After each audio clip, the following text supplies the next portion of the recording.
Okay, so on to the next session, and André Lima will be speaking about Windows Kernel rootkits for Red Team, and so hope you enjoy it. Good luck.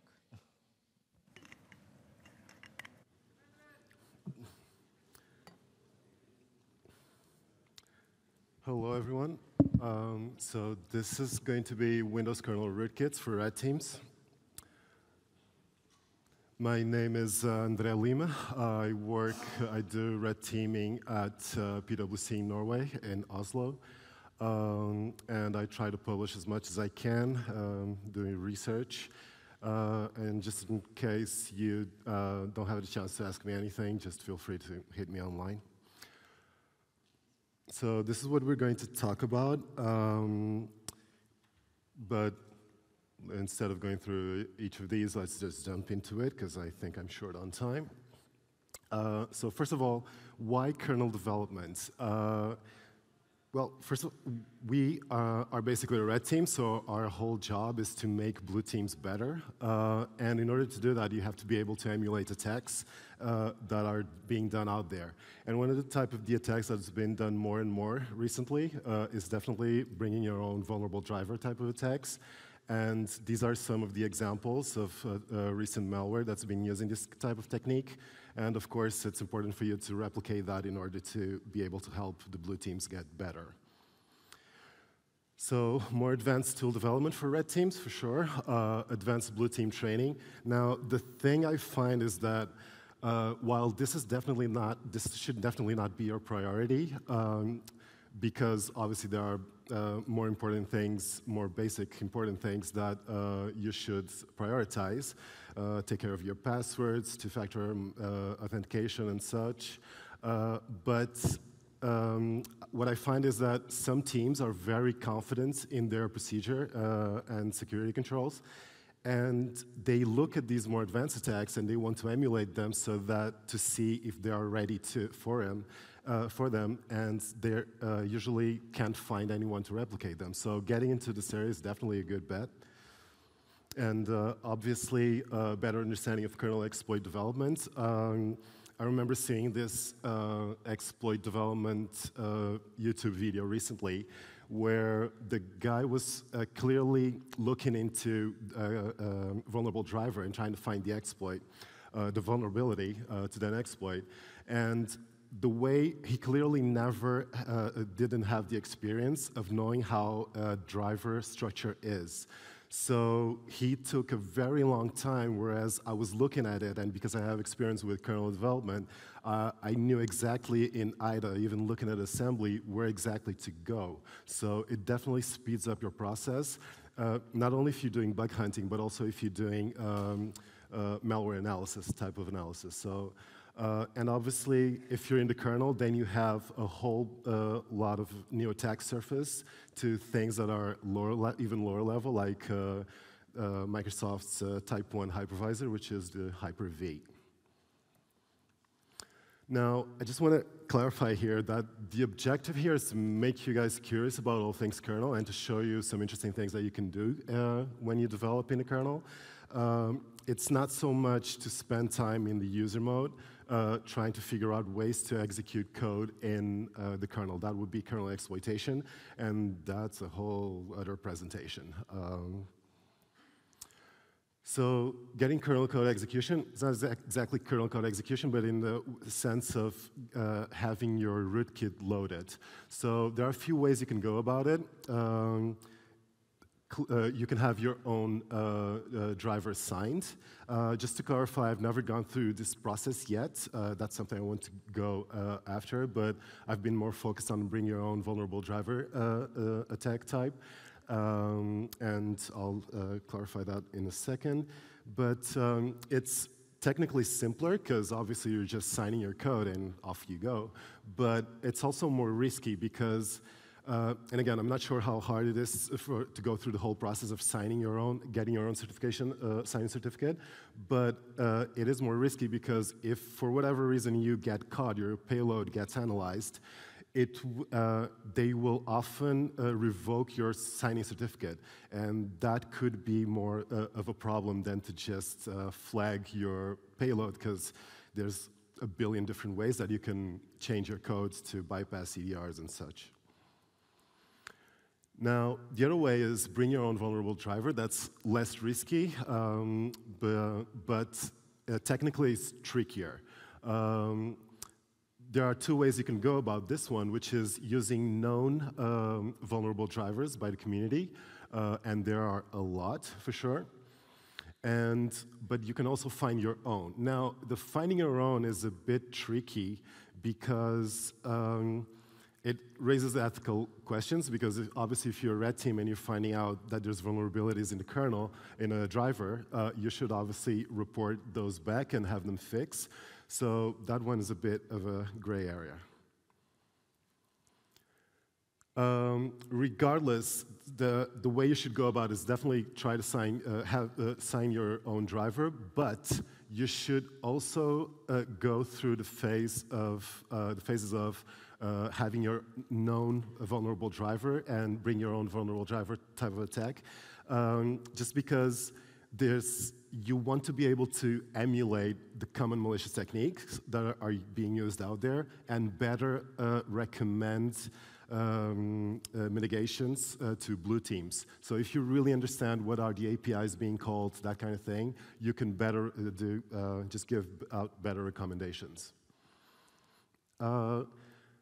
Now, after you get your vulnerable driver loaded, what you want to do is to try to disable the DSC, which is the driver signature enforcement feature in Windows operating system.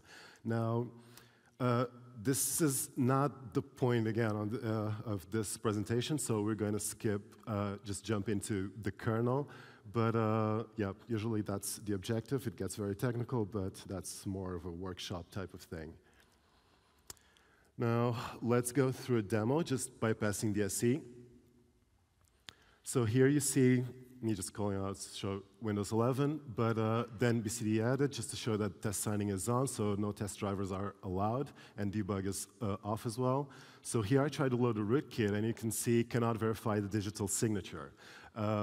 But then I run the tool I developed, Injector, and it gives you a couple of options, and one of them is load rootkit from Intel, the first option.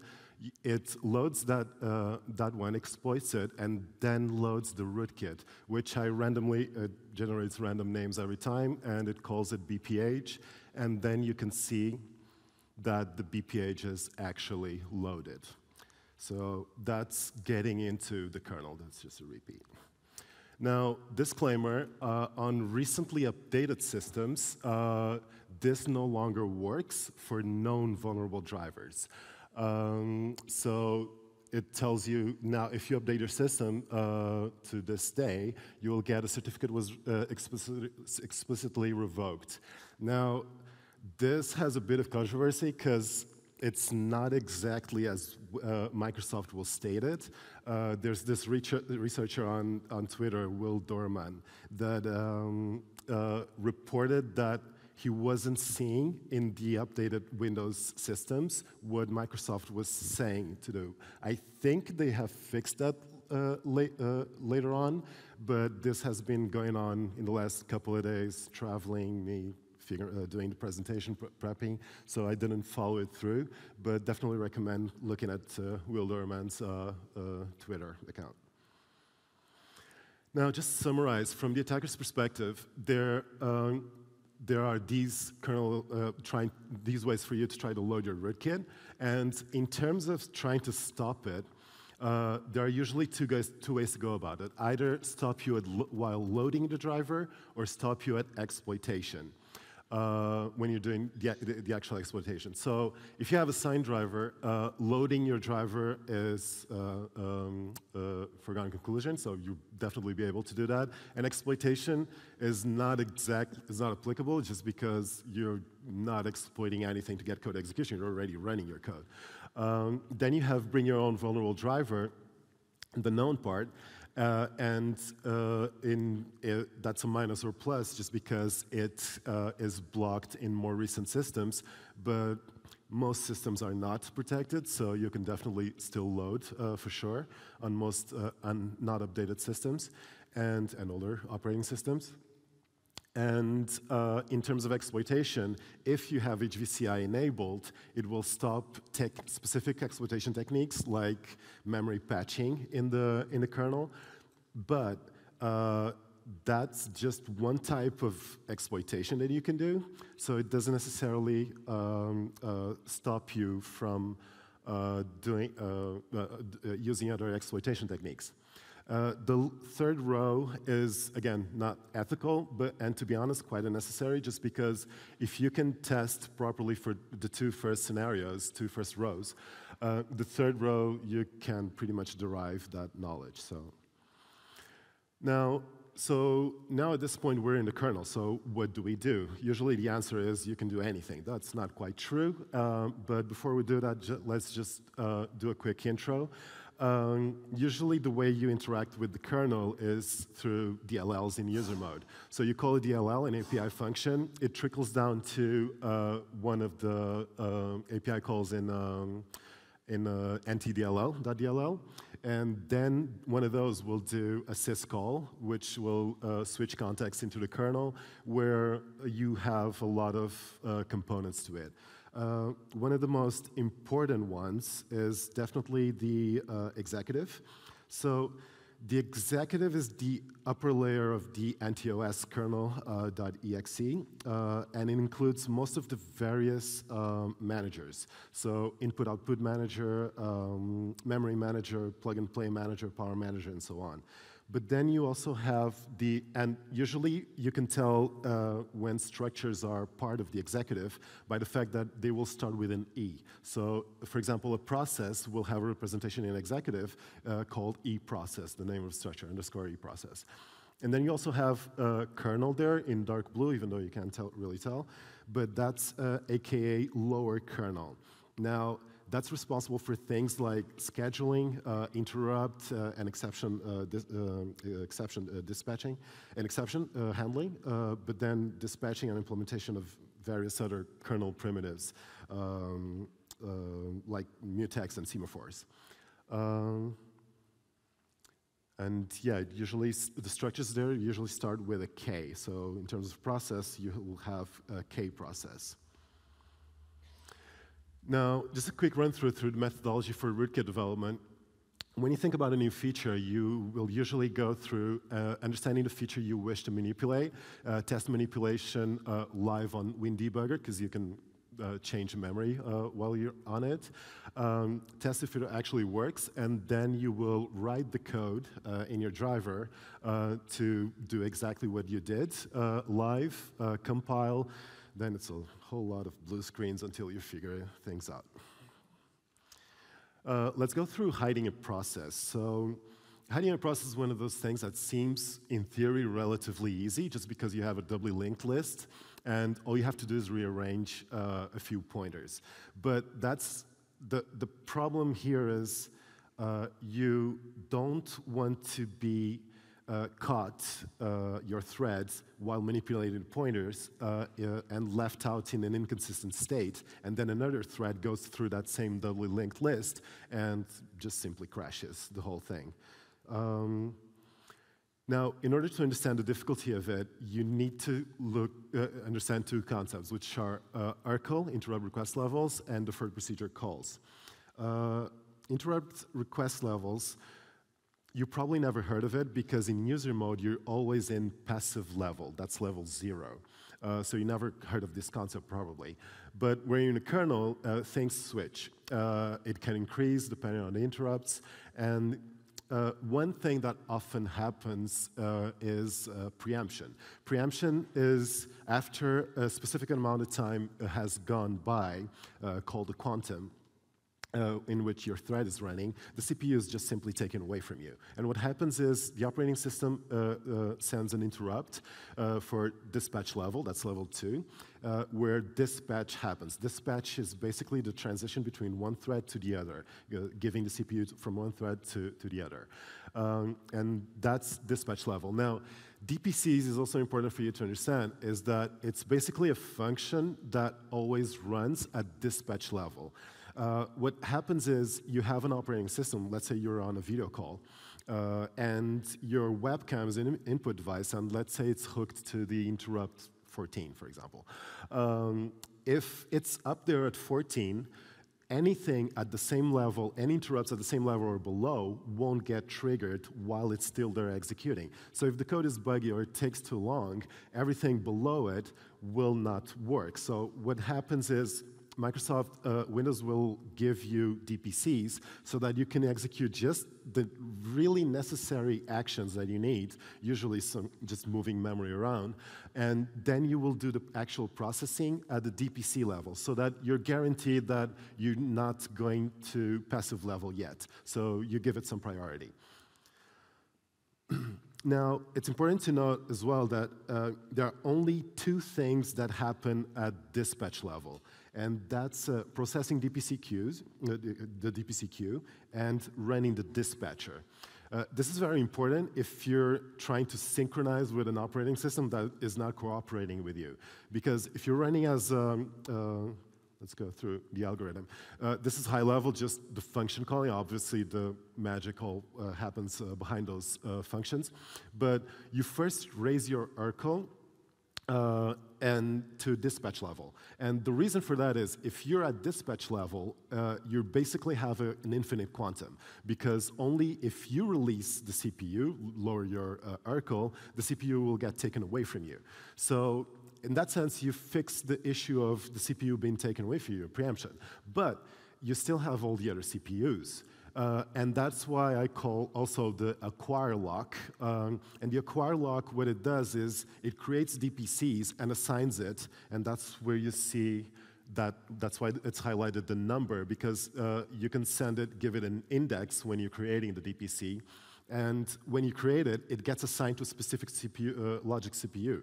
So in that way, you will have the code, you obviously set a callback code kind of thing that will basically circle through while waiting for your signal for it to stop.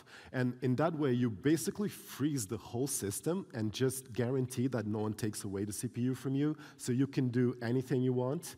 And in this case, what I call the sensitive action. This was just an abstraction so that I can use this in more than one calls.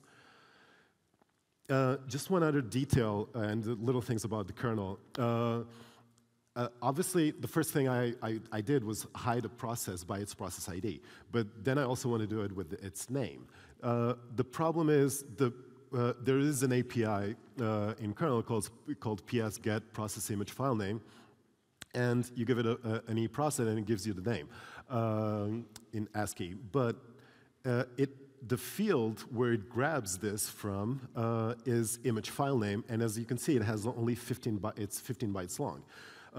So the process search protocol host.exe actually just shows up as search protocol, and those are 14 characters, so I'm assuming there's a null byte there.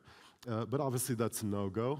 But if you look around, just be creative, you will find that in the same e-process there's an image file pointer, and in that image file pointer there's a file name, a Unicode string, where you actually can grab the whole name, which is super useful. So let's just hide a few processes. So here I call injector. The rootkit is already loaded, so it doesn't do it anymore. But then I will call hide PID. That's the injector itself, and you can see it there disappearing. Sometimes it happens too fast, like the next example, so you won't see the coloring. But now I'm running Notepad, and I'll tell it to hide the name Notepad, and you can see it just disappearing there.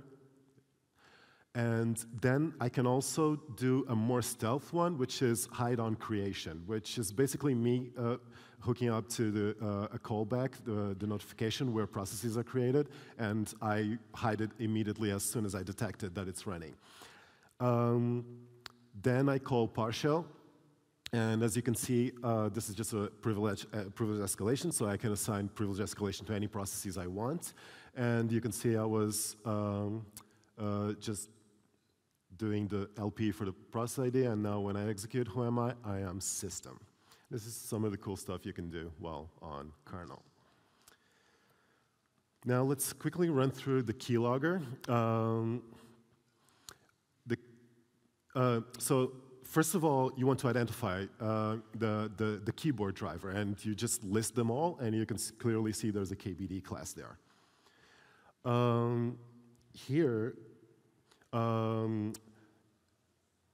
so basically here you will see the device list when only one session exists. So this is the interactive session that you're on the computer physically, and it will have one driver for all devices and one device for each. And this is basically in the structure. The driver will point to the first device, and then the next device will point to the next until it's null. So, and that's the ending of the list. So here you can see that there's only one there. Now, that's the device stack. So you can clearly see that the device driver for the keyboard class is on top. And after a new RDP session into the same machine, one keyboard device is created for each session. So you see the first image, the one on top is the driver. It points to the first device, and then the first device will point to the next, and the next one doesn't have any more, so null. Now, after the keylogger, devices are attached to the keyboard device. So on the left, you see the same sequence I shown before, but the difference to the right after I attach my keylogger is I didn't put a third one just out of laziness, but then you can see that the attached device is null on the previous one, whereas now it has something there. There is an attached device, which is a device created by my keylogger driver. This is the before and after of the devices attached, the device stack. And you can see that previously the keyboard was on top, and now it's not anymore. So I get the input-output request packets first and last as well. Now, in this one, usually I would show like creating multiple RDP sessions, but I recently added a new feature because, and this is just an example of how you can start just being creative and just doing whatever you want in the kernel and creating new features, where I thought if I have a keylogger enabled, I don't really need injector to communicate with it. So I can just type in commands, and the protocol I devised was if you type in 666, a password, 666, and you type enter, it gets into this command and control mode. So it will interpret any string that you type in. As long as you type an enter in the end, it will interpret it and execute that command. So let's look into it. So here you see the keylog, the last option. I will enable the keylogger, and then I will exit, so I don't need injector anymore. And then I will lock the screen. And you can see there's a CMD there, by the way. So here I type 666, and I will show that to you. Yep. So I type enter, so now I'm in command and control monitoring mode, and now I type a command, and that's the PID, you'll see that's 7760, which was the PID from the cmd.exe. So now I type in my proper actual password, and you don't see CMD there anymore. And that's the beauty of having a keylogger. For example, you can transparently interact with the keylogger without anyone noticing. Now, usually the people will tell you when you get kernel execution, you can do anything. That's not quite true ever since virtual secure mode is on. Here you will see the hypervisor will basically implement a virtual secure mode by using SLAT, that's S-L-A-T, that's second level address translation. Usually what you have is, by the way, the gray part on top left is what usually used to be just the environment, the whole environment you had, but now the hypervisor will isolate that part where you are in the system, which is the low privilege virtual machine, VTL0, and then the higher privilege one, which is VTL1. The hypervisor will protect memory and isolate your visibility of memory as well, depending on the VM you're at, using second-level address translation. Now, usually address translation is done in the virtual machine, and we're used to it as virtual address translated to physical address. But now what you have is the virtual address is translated to GPA, that's guest physical address, and the guest physical address is then translated through the page table entries at SLAT to the system physical address. Now, those two VMs, they look the same, but they're not, because the kernel is not exactly the same. So that's a secure kernel, and it basically works out as a proxy kernel, a secure proxy kernel, interacting between isolated user mode and the actual kernel mode. Because you can see that the isolated process, which is called a trustlet, process C, does have a kernel representation in the vulnerable kernel mode. And this whole thing is just to try to protect you, because Microsoft realized that they cannot, because it's the drivers that are usually provided to them are developed by other people, not Microsoft. Not that Microsoft doesn't make mistakes, but they can't control the fact that there will be vulnerabilities and people will exploit their way into the kernel. So their whole idea here is to isolate that and not allow you to compromise fully an operating system. Now, the proxy, the secure kernel will act as a proxy and will actually have important implementations, secure implementations that are relevant for security. One of them is memory management, for example. That's because if you think about it, if I have an isolated process, usually the memory it's using, it's sensitive information. So one of the features that the operating system has is to page out memory if it's not being used for a long time. Now, obviously, if it has sensitive information and you're just proxying it out to the vulnerable kernel mode, then they will eventually get access to it. So what it does, it encrypts, its memory manager will encrypt that memory before giving it out to actually being put in the hard drive. It also handles some synchronization, just because if you think about it, synchronization, if you can manipulate the order in which you can enter a sensitive region, you can often provoke some bugs in the process, in its execution, and that's definitely a no-go. So synchronization is definitely a sensitive thing. Then it also provides crypto services and marshalling. Marshalling is basically input validation, input and output validation, in and out from the VTL1, the isolated user mode. Now, this doesn't solve all the problems, and assuming you're using every single one of it, because obviously it assumes that in the origin, when you install your operating system, it's not vulnerable. So you're creating, like, setting up your password and such, but it's more done to protect the operating system. But for example, if sensitive information, if you're compromised and then sensitive information is being originated from the user mode, the vulnerable one in VTL0, sensitive information such as typing your password, your, I don't know, private letters, whatever, secrets, if you're typing it, that's a secret coming in through the user mode. So obviously, if I compromise the kernel and I have a keylogger, then it's game on. But this is absolutely a step, an amazing step in the right direction.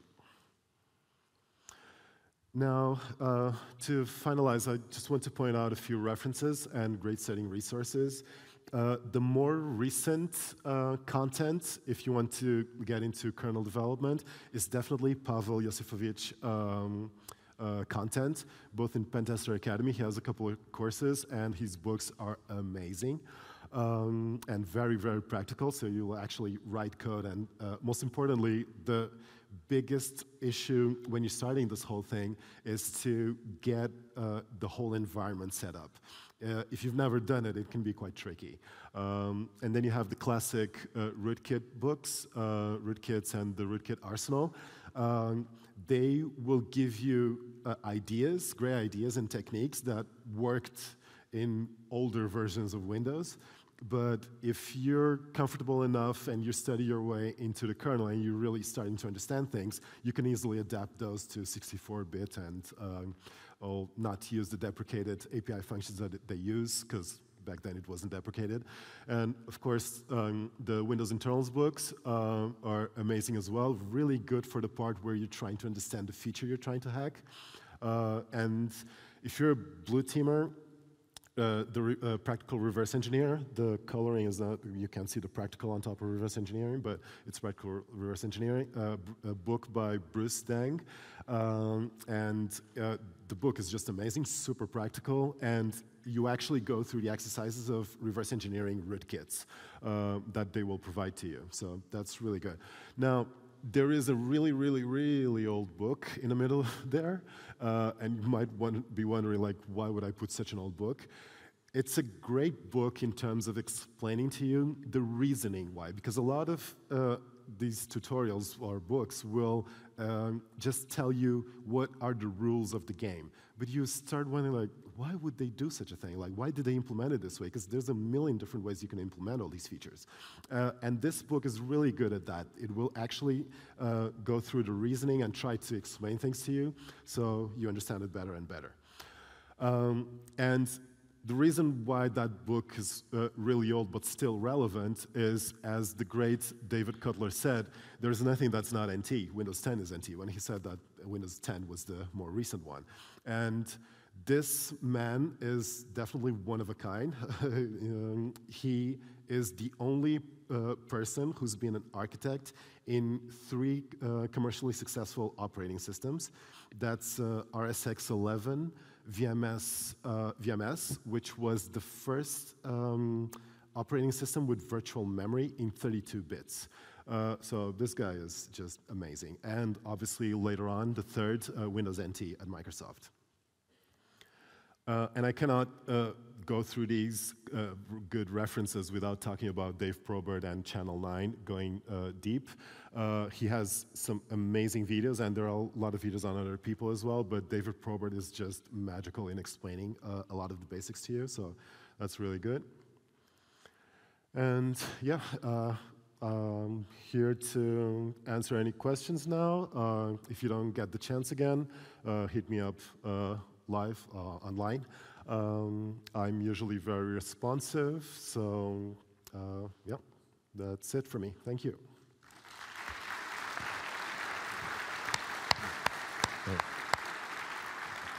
Thank you very much for your talk, André.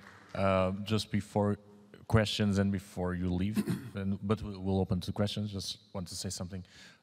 We'll have the lunch available outside, and there are some boxes, so if you have leftovers, leave it there. It's not trash, so it's anything that you want to leave behind, because we'll give it away, obviously, to people who need it, so it's not trash. Please don't put trash in those boxes. Okay, so questions.